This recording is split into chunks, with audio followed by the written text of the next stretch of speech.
आज हम देखेंगे क्लास 7th की वर्कशीट नंबर 11। सब्जेक्ट क्या है? साइंस। ठीक है, आज का हमारा टॉपिक है nutrition in animals.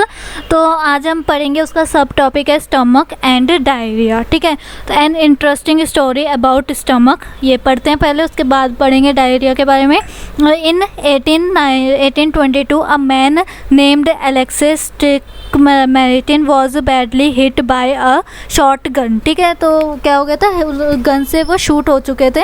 then the bullet has seriously damaged the chest wall and made a hole in his stomach। तो आप यहाँ पर देख सकते हो ये स्टमक है और यहाँ पर क्या हो गया था, गोली शूट हो गई थी और क्या हो गया था, होल हो गया था इनके स्टमक में। He was brought to an American army doctor William Beaumont. The doctor saved the patient but he could not close the hole properly and left its banquet. ठीक है, तो क्या हुआ था, ये फिर अमेरिका के एक आर्मी डॉक्टर थे, उनका नाम ये था विलियम बेमोंट, और उन्होंने क्या करा था, इस पेशेंट की जान बचा ली थी, पर इस पूरे होल को वो प्रॉपरली क्लोज नहीं कर पाए थे, बस कुछ रह गया था, लेफ्ट कुछ रह गया था, उसे इन्होंने बैंडेज से कर दिया था। ठीक है, उसके बाद क्या कह रहे हैं, Beaumont found that the stomach wall secretly a fluid which could digest the food. तो क्या था, एक फ्लूइड था, सीक्रेट फ्लूइड था, जो क्या करता था, डाइजेस्ट करता था फूड को। ही ऑल्सो ऑब्जर्व्ड, ये सारी चीज़ें उन्होंने ऑब्जर्व करी थी, that the end of the stomach open into the Einstein only after the digestion of the food inside the stomach is completed. जब क्या होता था, यहाँ पर कंप्लीट हो जाता था ना डाइजेशन स्टमक में, तो फिर वो आगे नेक्स्ट प्रोसेस के लिए मूव ऑन होता था। उसके बाद अब पढ़ लेते हैं डायरिया क्या है। When a person pass out watery stool frequently is called diarrhoea. ठीक है, तो ये आपकी डायरिया की डेफिनेशन हो गई है।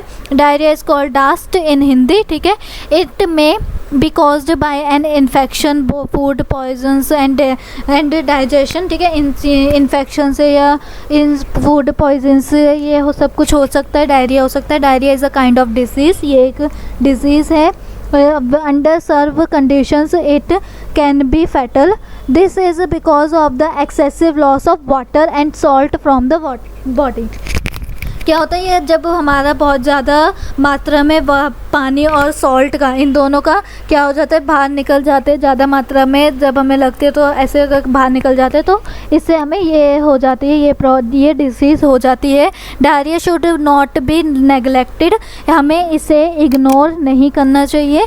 Even before a doctor is consulted the patient should be given plenty of boiled and cold water with a pinch of salt and sugar dissolved in it. ठीक है, तो हमें क्या करना चाहिए, डॉक्टर की कंसल्ट, उनकी राय लेकर वो पेशेंट को क्या क्या देना चाहिए, बहुत ही ज़्यादा बॉइल्ड वाटर, और या ज़्यादा बॉइल्ड नहीं, मतलब उसकी जो क्वांटिटी होनी चाहिए वो ज़्यादा होनी चाहिए पानी की। बॉइल्ड भी दे सकते हो, कोल्ड भी दे सकते हो पानी, और उसके अंदर थोड़ा सा सॉल्ट, पिंच मीन्स थोड़ा सा सॉल्ट मिलाकर, और शुगर वाला होना चाहिए, सॉल्ट एंड शुगर मिलाकर देना चाहिए। दिस इज़ कॉल्ड, इसी प्रोसेस को क्या कहते हैं, जब हम ऐसे सॉल्ट और शुगर बॉइल्ड और कोल्ड वाटर में मिला के देते हैं, this is called oral rehydration solution. ठीक है, ORS।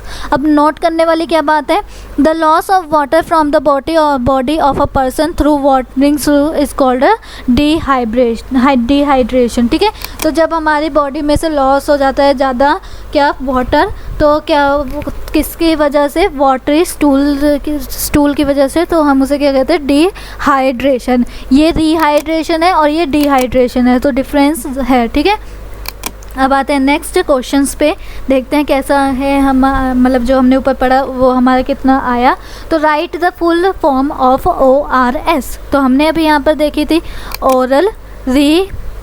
Oral rehydration solution. ठीक है, तो ये ORS की फुल फॉर्म हो गई।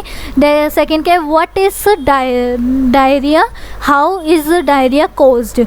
तो यहाँ पर देखो, what is diarrhoea, when a person passed out water stool frequently is called diarrhoea. ठीक है, और कैसे ये होता है, कैसे इन्फेक्टेड होता है, it may be caused by an infection, food poisoning और इन डाइजेशन। ठीक है, तो इन तीनों की वजह से ये कॉज होता है। तो पता चल गया होगा इसका आंसर आपको सेकंड वाले का क्या, क्यों, मतलब क्या है और क्यों होता है, हाउ इज कोज। ठीक है, उसके बाद है write the name of the person who discovered the working of stomach. तो किसने करा था? Doctor William Beaumont. ठीक है, इन्होंने ही उस पर्सन का क्या करा था? ट्रीटमेंट करा था, तभी इन्हें पता चला था कि स्टमक में ये होता है। फिर वो सीक्रेट फ्लूइड होता है जो पचाता है, डाइजेस्ट करता है फूड को, फिर वो आगे अपना नेक्स्ट प्रोसेस के लिए भेजता है। तो आप ये डॉक्टर विलियम बेयरमोंट का नाम लिख लोगे और यहीं पर ही हमारी वर्कशीट कंप्लीट होती है। देन मिलते हैं हम अपनी नेक्स्ट वर्कशीट में। तब तक के लिए वीडियो को लाइक कीजिए, शेयर कीजिए एंड चैनल को सब्सक्राइब करना बिल्कुल ना भूलें। एंड कमेंट में रिव्यू ज़रूर देना, ताकि आपको सब्सक्राइब करोगे तो आपको सारी वर्कशीट्स प्लस चैप्टर्स की नोटिफिकेशन मिलती रहेगी।